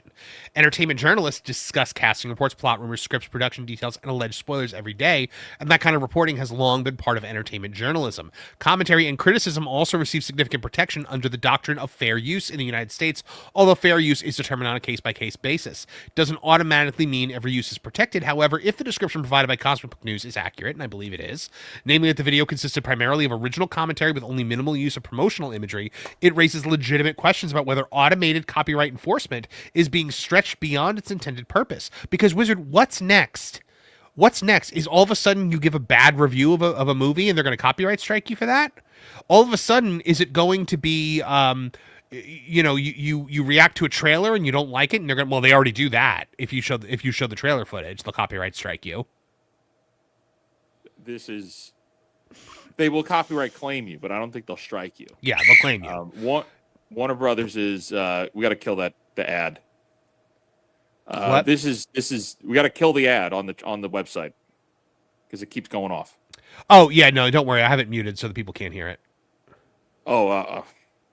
Oh, no, I don't have it. Oh, you're right, I don't have it muted. I had it. I had it muted, and then I got kicked off, and I hate that ad so much. It keeps refreshing. I hate that ad. I want to throw that ad into the sun. Yes, that's a aggressively terrible ad. So I had it muted earlier in the stream before I got booted for a second. And then when I came back, it wasn't muted anymore. Okay. So you're right. It sets a precedent where things are different now. That's why YouTube needs to step in, and they need to rectify this, and they need to because there wasn't leaked copyright material. It was information, and it's information that could have been explained away or disproven or shut down, or they could have done anything. But instead, they Streisand affected themselves. See, now we're talking about it. A channel could have posted it. It would have been, hey, it could have just been a rumor. If Cosmic Book News had come out and said, hey, this is a rumor about lanterns, I would have said, could I see it happening? Yeah. Is it likely? Probably not. They couldn't possibly be that dumb. And that probably would have been it.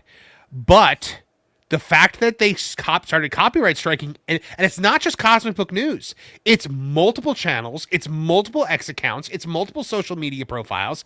They're striking all of them. So that means this is 100% true. Right. And this is, we've seen this before in gaming, right? Remember when it was announced, when it leaked before Last of Us 2 came out, that Joel was going to get killed in the beginning of the game by a golf club. Yep, going golfing. Yeah, that was leaked, and that negatively impacted that game's sales. And they struck. I think they struck Jeremy, and they struck Heel versus Babyface, if I'm not mistaken. Oh, I'm sure they did. I'm sure they did. They were going after anyone that was sharing it because it was real. And here we are. This is real. Yeah, this is terrible, and they need to be made an example of. YouTube should make an example of them. Yes. And I hope that anybody that gets struck for this for just you're not showing footage, for just putting out the information, I hope you sue them. Yeah, because this is a violation of freedom of speech. You are allowed to talk about things like this. You're allowed to talk about spoilers. The Marvel leaks, I mean, I think that the Avengers Doomsday leaks were from Marvel, but we were allowed to just talk about it. You know, like we were allowed to talk about what it was. What we didn't do was we didn't show that leaked footage with the Sentinels. We didn't show that on stream. You know, we don't show leaked like still images. We don't show any of that because we know that that's the road to getting a copyright strike. But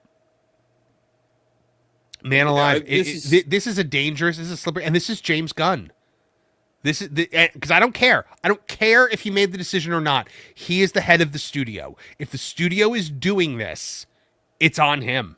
You can't just soak up the good stuff when the good stuff happens and not take the blame for the bad stuff. I mean, good stuff would have to happen for that to happen for him, but you know, there's been no good stuff in DC yet whatsoever. Superman lost money. Supergirl is an abysmal failure that will be lucky to scrape it to $150 million in its entire run worldwide. Yeah, this one's brutal. Yeah. And but I'm everything about this I'm left feeling upset with because okay, they really are just going to destroy the lanterns again. Like, yes, Oh, yeah. everything. Marv, you and I talked about it months ago now when that first trailer dropped. And it was like the takeaway was, oh man, they really are just going to trash the Green Lanterns. Well, and we called that this was going to be Jon Stewart getting over at the expense of Hal Jordan. We called it from the very beginning. I just thought it would take the entire season to happen. This is also clear that whoever the powers that be at Warner Brothers, Damon Lindelof, y'all didn't pay attention to what happened with He-Man and Kevin Smith when he did this shit. Yep. Because it didn't work out well for him. Well, Kevin Smith didn't copyright strike people. He just said he just called them liars. Oh no, I'm talking about the story point. The story point. The story point that we. Oh yeah. The story point that we cannot speak about. Yes, it didn't work. It didn't work for Masters of the Universe, the Netflix Masters of the Universe. Kevin Smith. It did not work for Naughty Dog with The Last of Us 2. It will not work here. Now, I've also heard that there's going to be 2 different timelines going on throughout this show, so it's possible that there'll be more Hal throughout the show in the earlier timeline. But I don't know about that. So it's going to be a stupid flashback thing. It's going to be once upon a time, different timelines happening at once. It's once upon a time Arrow. Yeah. Yep. Oh, that would be that's my guess. That's my guess. I'm so sick of that kind of storytelling. Man, and like you said, it's the Streisand effect. And for those of you that don't know what the Streisand effect is, there was a photo of Barbara Streisand that she hated, that she tried to get struck from the internet. And by making a big deal about it, it just made everyone share it more. And that's the Streisand effect. And that's what this is. Warner Brothers is, they're not in a good place because of this. This is not good. This is not a good look for them. Yeah.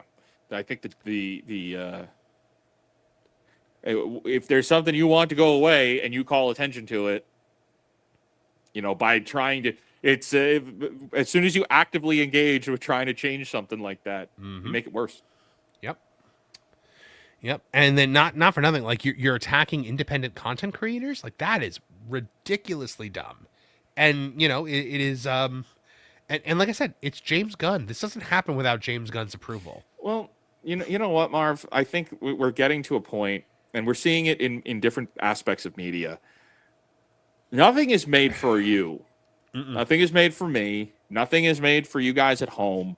And that's not even to the point of that I talk about often where it's like, oh, everything is replacing everything. It's actually further than that. The content that is being made today, when we look at gaming or we look at television or movies or whatnot, it is being made to the lowest possible common denominator now. Yes. It is being made for the absolute normie that has no idea what's going on, that's barely paying attention. It's worse than second screening. It's worse than, not caring about your fans. Like, it's deeper than that. It is everything that is being made now is being made for people. I want you to think, just we're going to do an exercise here. Just think of, you have friends. We all have friends in real life, people that are close. It could be family. Think of your friend. We all have one. The dumbest friend you have. We love them. We love them, right? But we all have a stupid ass friend. We could love them, and you should, right?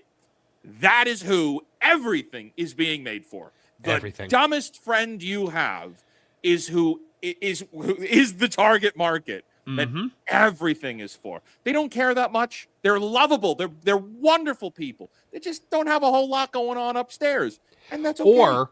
Or it's made for an audience that doesn't exist or doesn't want it. The ironic thing about they never make anything for us is that we're the ones that want this stuff. They would rather, instead of make it for an audience that wants it, make it for an audience that has no interest whatsoever. Yeah, this is, everything is made for the person that, regardless, you have to explain it to after the credits roll. That is who this is for. Yep. That is what everything is for. So, hey, that is what it is, man. But this Lantern show is going to be a disaster. Yeah. Yep. And God help you if you talk about it, because they will come for you. James Gunn and the jackbooted WB legal thugs will come for your content if you talk about lanterns. I think we got time to talk about Moana. What do you think? We got to do it. We got 2 super chats real quick from one for me, one for you. This one from Archer Merchant says Zaslav could shelve Lanterns to eat Supergirl's loss. Well, Lanterns is a TV show; it's not a movie, so. And it's on HBO. It's on HBO Max. It's on HBO Max. It's not. Yeah. It's not gonna. It's not income producing. Over on your channel. Bros for 5 says completely unrelated to Lanterns. I have been loving Pow World. I've been hearing that. How well made it is. Take that, Pokemon adults. Have you guys been playing it? I can't. I've been embroiled on over on that game place. I have just been. I did 4 streams last week on Assassin's Creed Black Flag, resynced. Just because I love pirating.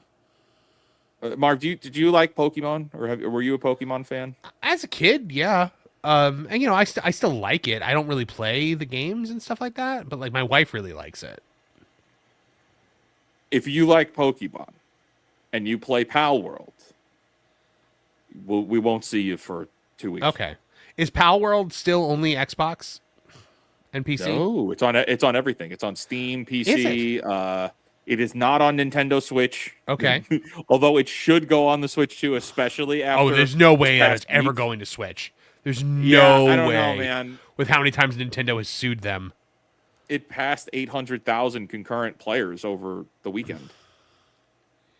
800,000 people were playing it all at once because they just dropped the 1.0. Mm-hmm. It's a really good game. It's a lot of fun. It's addicting. Yeah. Douglas Nutt for 2 says, can we have wizards spinning instead? I don't know what that means. I don't know what that's in reference to. Yeah.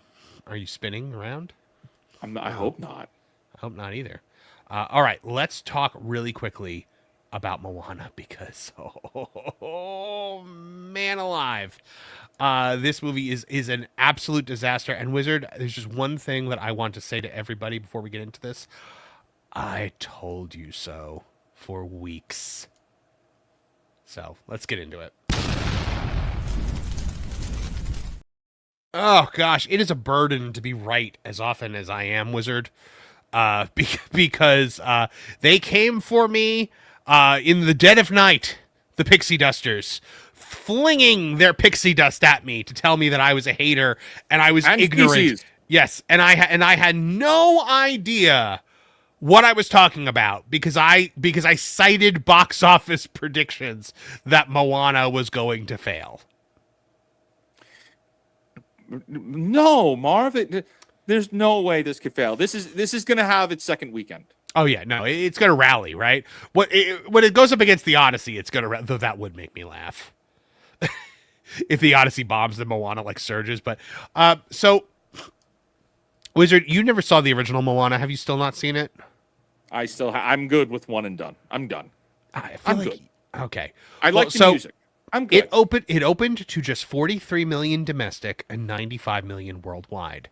In 2025, Snow White opened to 42.2 million domestic and 87.3 million worldwide, which means Moana earned less than $1 million more domestically than Snow White, despite arriving without months of political controversy and adapting one of Disney's strongest modern franchises. Worldwide, Moana performed only modestly better, opening about $8 million higher than Snow White. And now, Moana reportedly carried a $250 million budget, another thing that I called, Wizard. Everybody was saying 200 million, and I said there's no way this was made for a penny under 250 because that's what Little Mermaid was, and this is the same level of visual effects as Little Mermaid. So you're looking at a break-even point of probably $250 plus $150 marketing. So that brings us to about $400 million spend. You're looking at probably an $800 to $850 million break-even point at that point. This costs way too much money. Yep. They didn't think to test the market or analyze. I mean, we know it was in development for a long time, right? But with how these things have been performing, the writing's been on the wall for these live action remakes for some time. Especially, to be specific, the princess ones. Yes. The princess ones are tanking. If you look at the live action remakes, there is a steady decline on most of the princess ones. But the Lion King did well. Why? Because it's the talking animals. It's the great for all the kids. You look at Lilo and Stitch. It's Stitch. We love Stitch. It's Stitch Stitch. has never been unpopular. Yep. I have been saying it for weeks. If you walk into any Disney store, any Target, any Walmart, there's Stitch merch somewhere. Yes, there is. Yep. You will find, and that's like 20 something years on. There's Stitch merch still in every store. It never left. So this is the fascinating thing though, because these two movies performed nearly identical. And they are polar opposites. They are literally the two extremes, right? Because you have Snow White, which is the remake that changed everything. It changed the main character's primary motivator. It changed the setting. It took out songs. It wrote new songs. It took out secondary characters. It changed it completely. Then you have Moana, which is a shot-for-shot remake of the animated. Both of them performing exactly the same because both are mistakes, just different ones. I say this all the time.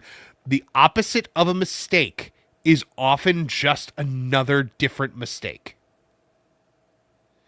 James Gunn is the opposite of Zack Snyder, and that's a different mistake than Zack Snyder was.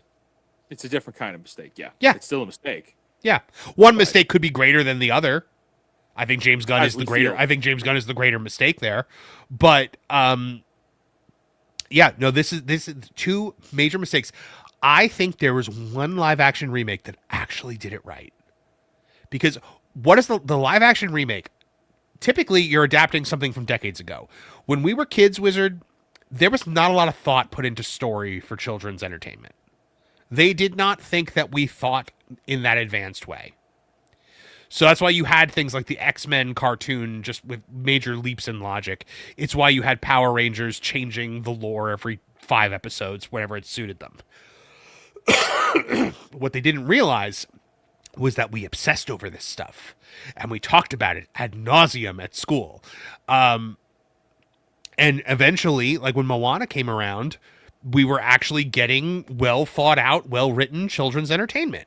And Moana is. The original script is good. The story is good. The music is great. The original animated is one of Disney's best of the it's probably Disney's best of the modern age. But like we look at Beauty and the Beast.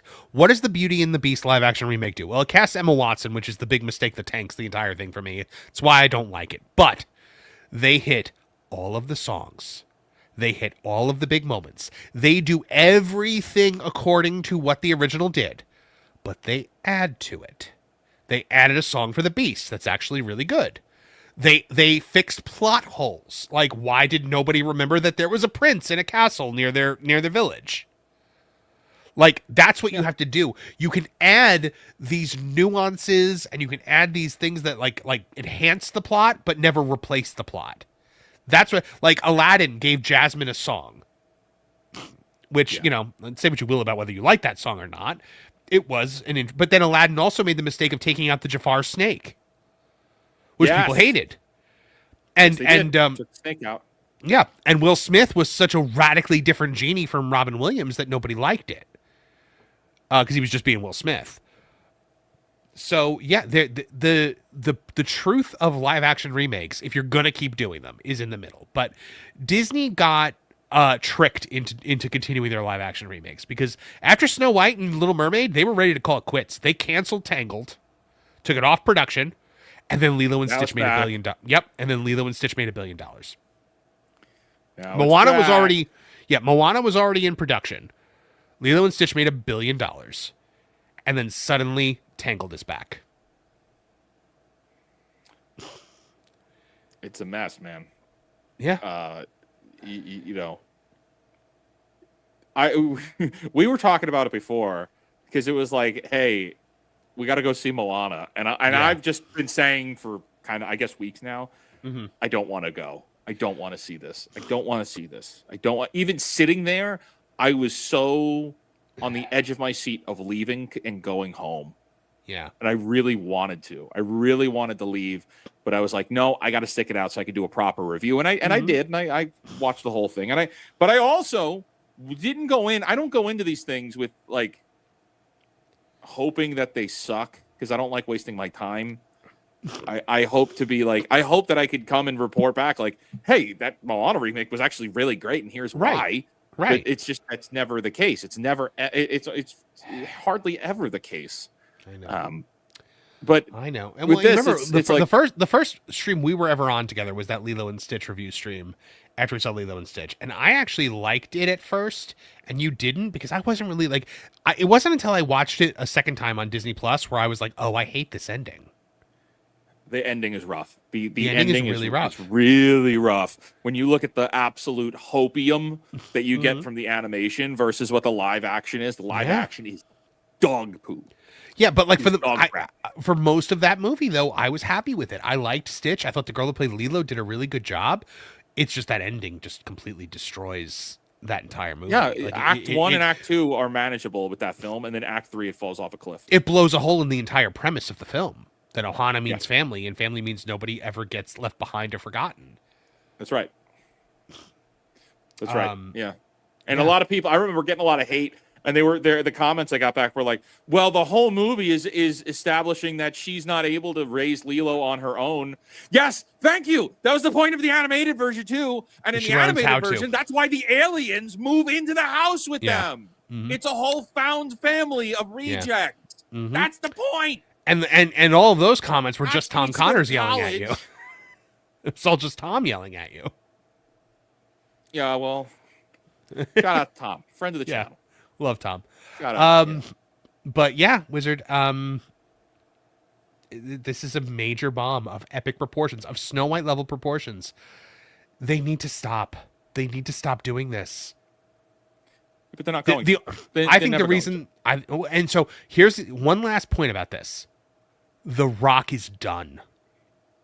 Oh yeah, The Rock is done. He's done. I think it's over. It is over for him now. This had to hit.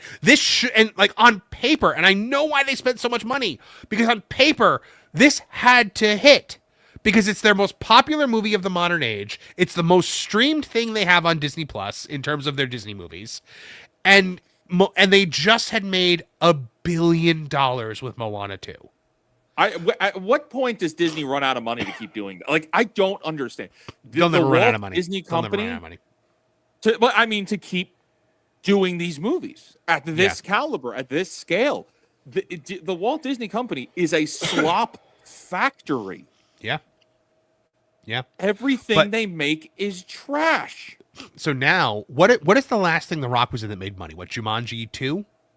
Jumanji 2. Oh, Jumanji 4. Oh, no, it was Jumanji 3. How many Jumanjis have there been? There will be 4 as of, I think, this Christmas. So 3 of them have come out. Was Jumanji 3 a success? Jumanji 3 was not as good as Jumanji 2. The reason why is 4 Jumanjis is because Robin Williams' movie is canon. Yeah. Okay. So we've only had 2 with The Rock. Correct. Okay. The second one made money, right? I believe. They both made money. Yeah. So that's really the only hit he's had recently, because what else has he done? Black Adam, notorious flop. That was 2021, 2022? Yep. A long time ago. Yeah, Black Adam, notorious flop. Then you had Red One, notorious Christmas flop that he insisted be filmed for IMAX. It's because here's the you want to know the main problem with The Rock? At some point, The Rock stopped just showing up and doing his job.